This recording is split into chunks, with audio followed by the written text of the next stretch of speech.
Hi అండి. Tomato పచ్చడితో అయితే మీ ముందుకొచ్చేసాను. ప్రాసెస్ చూసేద్దాం వచ్చేయండి.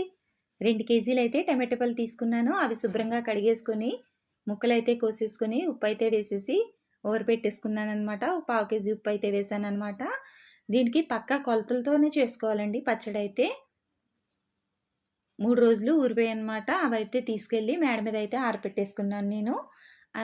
పళ్ళెంలో అయితే వేసాననమాట ఫస్ట్ నేను.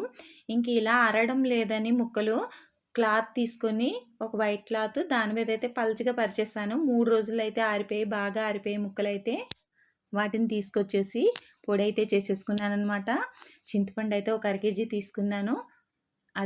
బెరళ్ళు పిక్కలు అన్నీ తీసేసి శుభ్రం చేసుకున్న చింతపండు అయితే రసం ఉంది కదండి, ఉప్పులో వేసిన రసం, ఆ రసంలోనే ఈ చింతపండు కూడా వేసేసి బాగా నాననివ్వాలి. ఒక 4 గంటల పాటు నానిపోయాక మిక్సీ పట్టేసుకుందాం. కారం కూడా ఒక పావు కేజీ తీసుకున్నాను, అది కూడా వేసేసి చిటికెడు పసుపు అయితే వేసేసి మిక్సీ చేస్తాను అనమాట. ఇప్పుడైతే 2 స్పూన్స్ ఆవాలు, 2 స్పూన్స్ మెంతులు అయితే తీసుకున్నాను, అవి కూడా మెత్తగా పొడి చేసేసి దాంట్లో అయితే వేసేసుకున్నాను.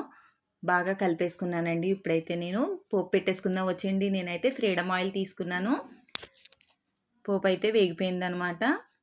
జీలకర్ర, కరివేపాకు, ఎండుమిర్చి, పచ్చిశనగపప్పు, ఆవాలు ఇవైతే తీసుకున్నాను. నేను ఎక్కడో ఏదో మిస్ చేశాను, గుర్తు చేయండి, కామెంట్ చేయండి.